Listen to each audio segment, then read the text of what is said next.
Bapak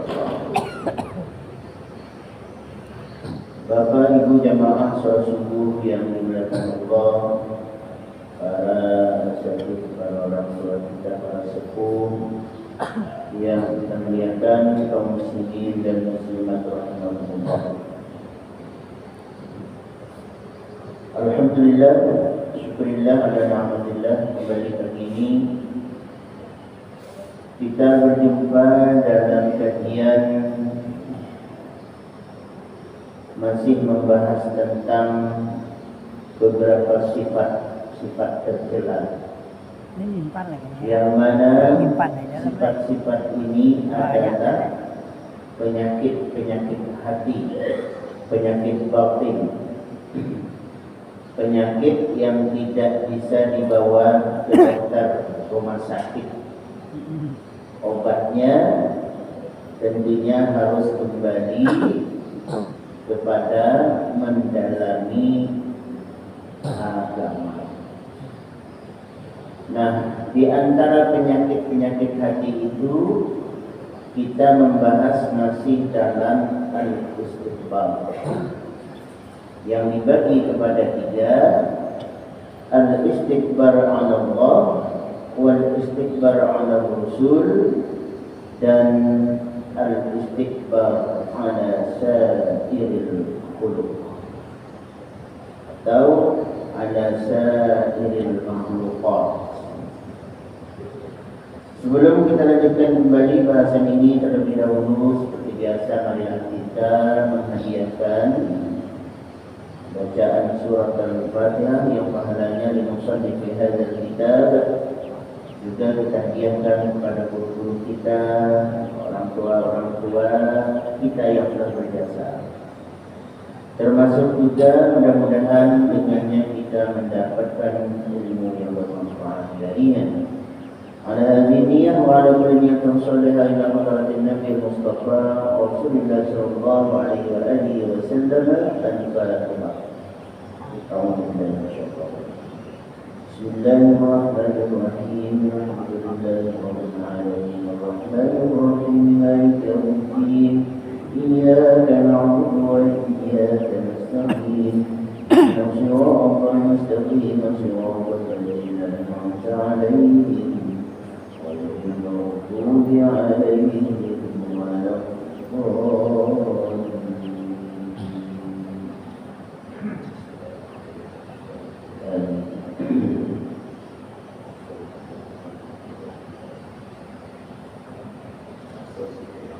Bismillahirrahmanirrahim. Qala al-musannif rahimahullah, wa-tsalitsu al-istikbaru 'ala sa'iril makhluqat bi-isti'dhami nafsihi wa ihtiqarin nasi wa at-taraffu'i 'alaihim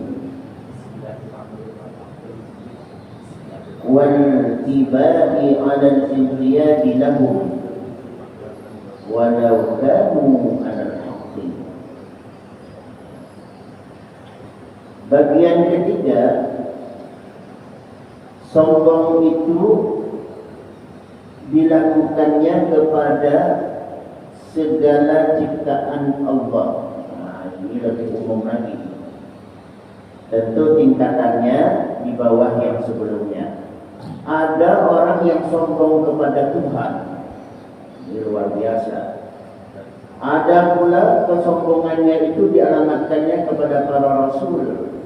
Bagaimana orang-orang yang menghalangi dakwah rasul. Setiap rasul itu diceritakan, termuat dalam sejarah, bahkan Al-Quran membahasnya. Ada orang-orang yang menghalangi dakwah mereka. Jadi tidak ada sejarahnya pun Nabi itu yang dakwahnya tanpa rintangan. Setiap rasul itu menghadapi rintangan, tantangan dari kaumnya, bahkan dari kelompoknya sendiri, bahkan dari keluarga dekatnya. secara garis turunan. Jadi para penentang-penentangnya itu bukan orang-orang jauh. Ya kalau jauh, ya tentu kalau yang dekat saja masih dengan keluarganya terdapat penentang-penentang, penghalang-penghalang dakwah, ya apalagi yang jauh itu maksudnya. Sudah tidak kehitung lagi kalau yang jauh itu. Ini keluarga-keluarga dekat. Ada Rasul anaknya, bapaknya yang jadi menghalangi. Ya. Ada umpamanya pada Nabi Ibrahim. Belum lagi di situ ada Namrud sebagai raja yang terkenal juga menghalangi dakwah. Nabi Musa dengan Fir'aunnya. Setiap Rasul itu kalau kita baca sejarahnya, ada saja musuh-musuhnya itu. Musuh dalam pengertian menghalang-halangi dakwah. Nah ini menunjukkan bahwa kita harus berlega hati kalau dakwah ini tidak mesti harus mulus. Jadi kalau ada dai, penceramah-penceramah pergi berdakwah ke daerah-daerah itu luar biasa, disambut, ya, diundang, disambut dengan luar biasa, diagungkan, dielu-elukan. Mereka di tengah-tengah orang-orang yang menyukainya, membawa mereka, ya, sampai kemudian dalam acara dakwahnya dipenuhi dengan ribuan, bahkan lebih mungkin, ya, tak terhitung lagi jamaahnya. Nah di tengah-tengah itu seorang dai dia harus menyadari bahwa tidak semua orang yang hadir bahkan di situ itu adalah orang yang suka terhadap dakwahnya atau pribadinya. Nah itu harus kita tanamkan, itu harus ada di hati seperti itu, ya. Bahwa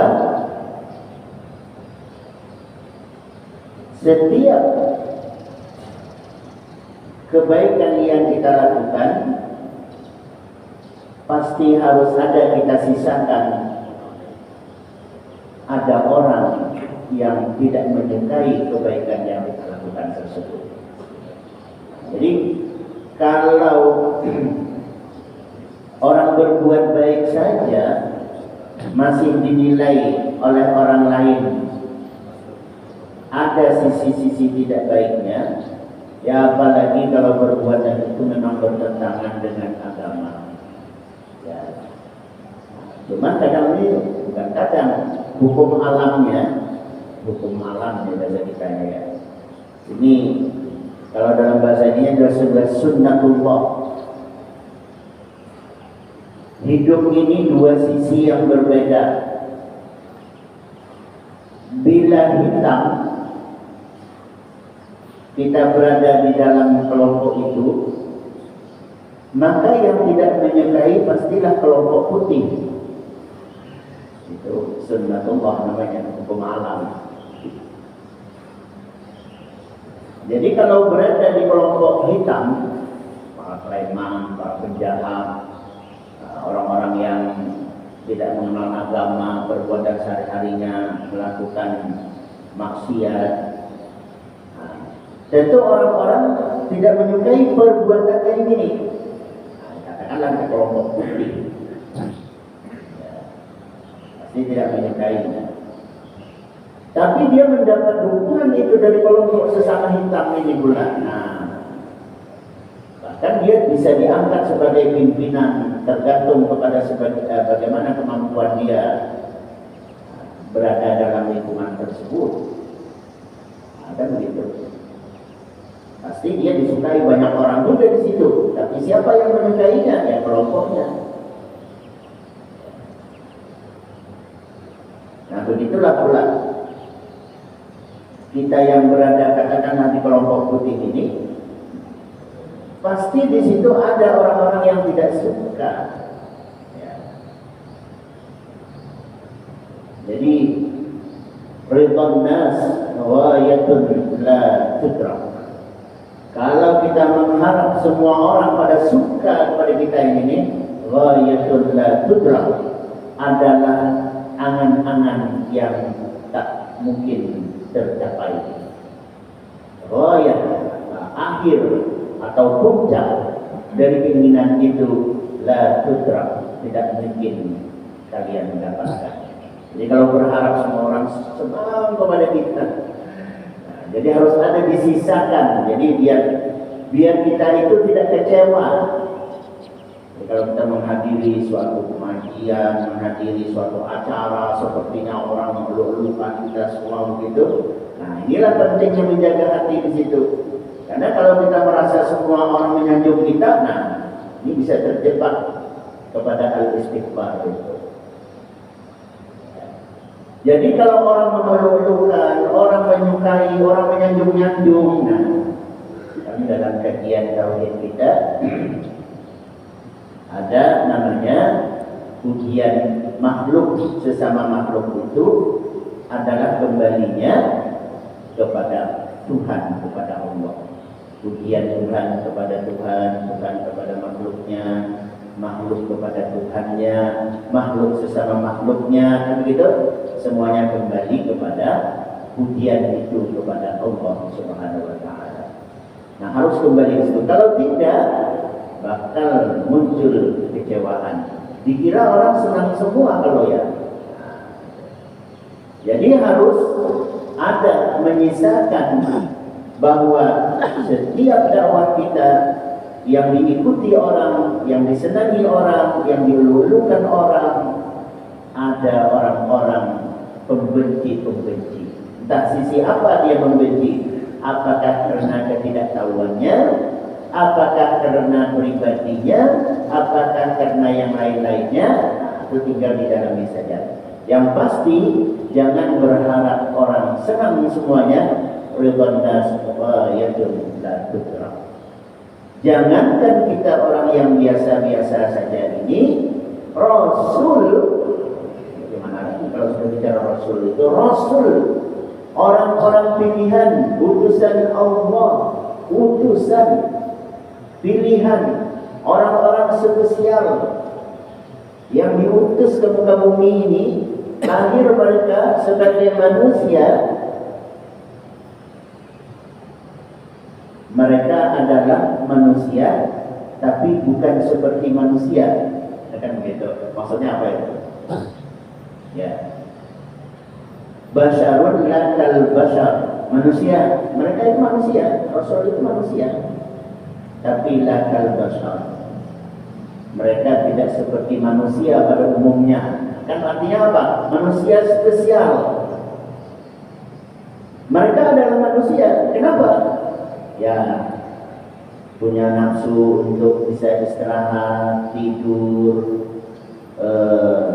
makan minum, berusaha seperti layaknya manusia pada umumnya, dagang, kebun, dan macam-macam. Ya, sebagaimana manusia, itulah memang manusia. Mereka bukan makhluk malaikat, bukan bangsa jin, bukan bangsa hewan apalagi, memang manusia. Tapi la kal basyar. Apa maksud la kal basyar? Tidak seperti manusia pada umumnya. Ini manusia spesialis, manusia istimewa, manusia pilihan. Maka Rasul itu adalah pilihan. Orang-orang pilihan seperti Rasul-Rasul, apalagi Sayyidul Anbiya war Rusul, Sayyidul Anbiya, pemimpinnya, penghulunya, panglimanya, apalagi ini, presidennya, para rasul. Jadi rasul, pemimpin rasul, Sayyidul Anbiya wal Mursalin, Nabi kita junjungan Muhammad sallallahu alaihi wasallam. Ini Nabi kita ini dikira mulus, berdakwah itu. Ternyata pun mengalami dengan segala tantangan dan rintangannya. Cobalah 13 tahun berdakwah di Mekah itu. 13 tahun diangkat jadi Rasul usia 40 tahun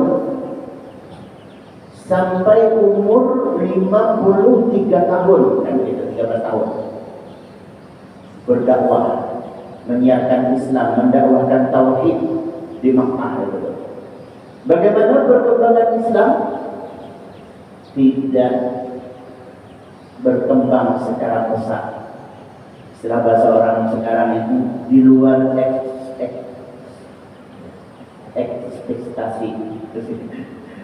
Susah bahasanya. Ekspektasi. Di luar dari perkiraan, kehendak. Nah, kalau kita bayangkan, ini targetnya 5 tahun segini, 10 tahun sekian, gitu. Nah, ada target-targetnya tuh. Di luar perkiraan. Ini strategi dakwah nih. Sebenarnya di situ ada taklim, sebenarnya di situ ada khutbah, ada tuntunan, ada uswah, keteladanan. Jadi kalau kita berdakwah ini di kampung halaman, ternyata dakwah kita ini tidak bisa berkembang secara baik, banyak sekali yang menghalang-halangi, menentang segala badai. Itu ada tuntunan di situ. Lihat sejarah Rasul. Allah memberikan tuntunan hijrah. Jadi hijrah Nabi ke Madinah itu bukan karena Nabi takut diancam pembunuhan, Nabi bakal dibunuh. Itu asbab zahirnya Nabi mau dibunuh, ya. Sehingga tempat tidurnya saja, jangankan Nabi ya, Sayyidina Ali saja sanggup menggantikan tempat tidurnya Rasulullah yang orang yang tidur di tempat itu targetnya nyawa melayang. Nah itu siapa yang menggantikan di tempat tidurnya Rasulullah SAW? Sayyidina Ali radhiyallahu anhu sanggup ya pasang badan untuk menggantikan posisi Rasulullah. Taruhannya apa? Nyawa. Itu Sayyidina Ali. Kalau Sayyidina Ali saja sanggup, ya kalau Rasulullah jangan ditanya makhluk yang istimewa ini, luar biasa ini. Artinya Nabi hijrah itu bukan karena takut ancaman kaum Quraisy dibunuh dia, tapi adalah walladzina amanu walladzina hajaru wa jahadu fi sabilillah ulaika yarjuna rahmatallah. Orang yang beriman, alladzina amanu walladzina hajaru, orang yang berhijrah, beriman, berhijrah, wa jahadu, berjuang fi sabilillah, ulaika yarjuna rahmatallah. Mereka itu adalah orang yang mengharap rahmat, mengharap kasih sayang, mengharap ridho dari Allah Subhanahu wa taala. Jadi sama sekali bukan kalau ada orang Nabi itu rupanya pengecut juga, buktinya mau dibunuh langsung kabur.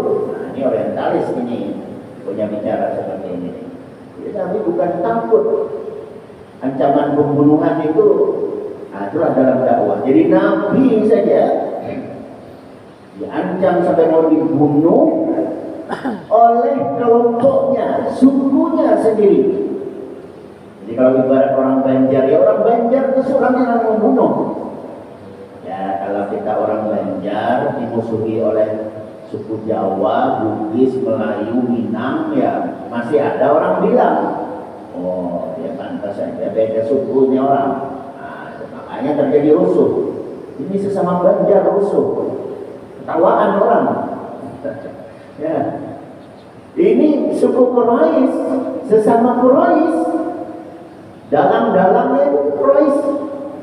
Abu Jahal di situ. Ya, yang kita ceritakan sebelumnya ada Abu Lahab, tokoh-tokohnya itu, pamannya sendiri, ada yang paman dekat. Paman dekat itu artinya orang tuanya nih saudara kandung, paman dekat. Ada paman yang jauh seperti Abu Jahal, jauh. Kakeknya itu ketemu di kakek ketiga atau keempat itu. Nah, itu semua yang jauh, tapi posisi kedudukannya itu masih jatuh paman. Nah, coba. Artinya masih dalam kelompok yang sama, keluarga. Itu adalah dedengkot-dedengkotnya. Ya kalau apa namanya ini orang-orang yang suruhan-suruhannya itu udah tidak terhitung lagi. Nah, begitulah ternyata orang-orang yang memusuhi ini disebutkan karena at-takabbur al-rasul.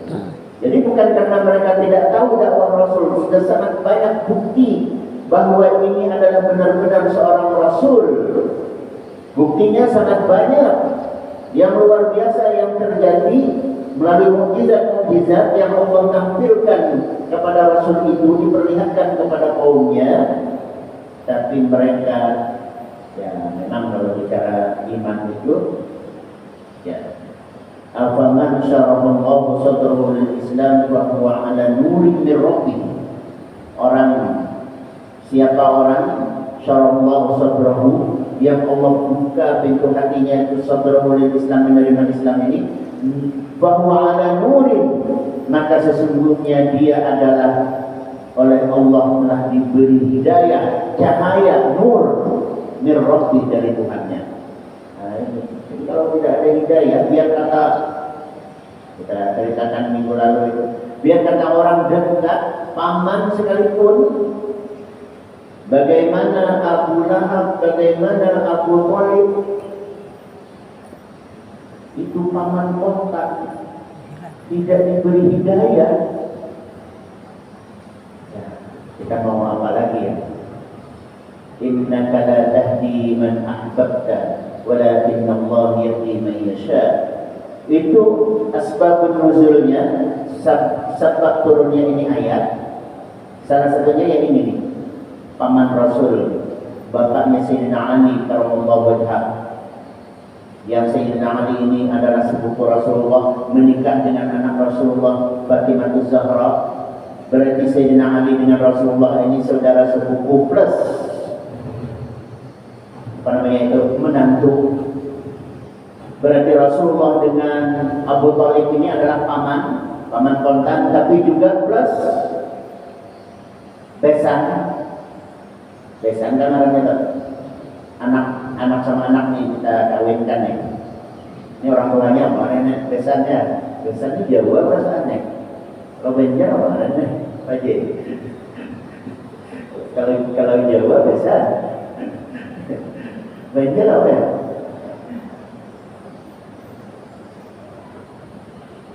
Meruai. Apa? Pewarangan coba. Pewarangan. Nah, pewarangan betul. Nah, ya setiap suku ada tuh, kalau bisa Melayunya apa gitu kan. Seperti saya ada di Jawa tapi di sana. Nah, setiap kita ada tuh bahasa itu. Nah, Nabi pewarangan, ya sekaligus paman, boleh, paman tuh boleh.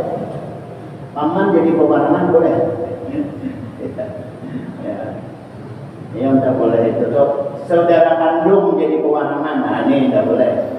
Berarti saudara kandung jadi pewarangan, berarti anak kita itu baru sepupu dia, sepupu sekali baru ini. Ini belum boleh nih, sepupu sekali. Sepupu sekali sudah boleh ya? Boleh. Astagfirullah. Sepupu itu boleh, sepupu boleh. Yang tidak boleh itu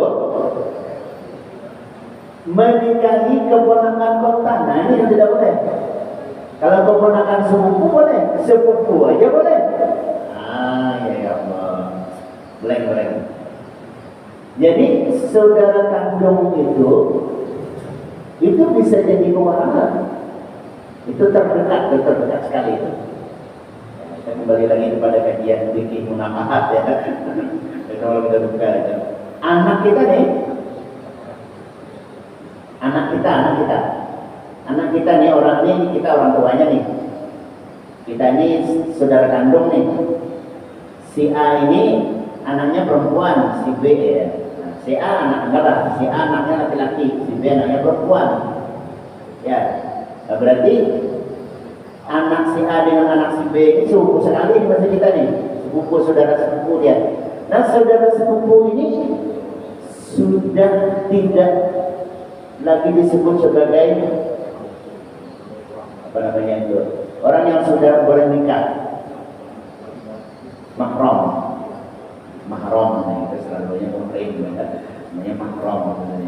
Cuman bahasa kita ini sudah terlanjur dikenal muhrim. Oh, bukan muhrim, sebenarnya bukan muhrim, cuman bahasanya ya sudahlah, itu sudah diindonesiakan seperti mahamnya ya, mahram. Nah, sudah boleh ini, sudah boleh. Artinya kalau dalam fikih kita ini sudah membatalkan wudu, ya, membatalkan wudu. Nah, tapi kalau kita dengan anak ponakan kita, ponakannya, nah itu masih mahram. Jadi tidak membatalkan wudu. Ya. Itu kalau bicara tentang batal tidak batalnya wudu. Tapi kalau kita bicara aurat itu sebenarnya jangan kata, kalau betul-betul kita memandang aurat, jangankan keponakan, aurat kita sendiri itu, coba lagi, aurat kita sendiri ini sebenarnya nih, itu tingkatannya makruh. Kita memandanginya lewat aurat kita sendiri. Nah, panjang ceritanya ya. Bagaimana pasangan hidup kita? Aurat kita itu. Makanya kalau betul-betul mengikuti aturan dalam Islam itu panjang ceritanya nih. Kalau sama-sama dalam waktu kita harus segera aja ya. Tidak boleh gitu ya. Harus ditutup gitu. Jangan menjadi sebuah pandangan. Apalagi ada makhluk bangsa jin juga yang menjadi berian gembira. Makanya kan orang berdoa dulu mau menjadi jangan syaitan, wajah di syaitan di marah-marah. Jadi nanti tadi waktu kita ya. Nah, oleh sebab itu ya kita kembali, ternyata banyak penentang-penentang di lingkungan orang terdekat Rasulullah SAW. Nah itu kalau bicara tentang orang-orang yang melakukan kesombongan kepada Rasul dan kesombongan kepada segala makhluk, itu tentu sangat banyak contoh-contohnya. Saya kira terbatasnya waktu, ini saja yang bisa kita sampaikan. Mohon maaf segala kekurangan. Terima kasih. Wallahu a'lam bishawab.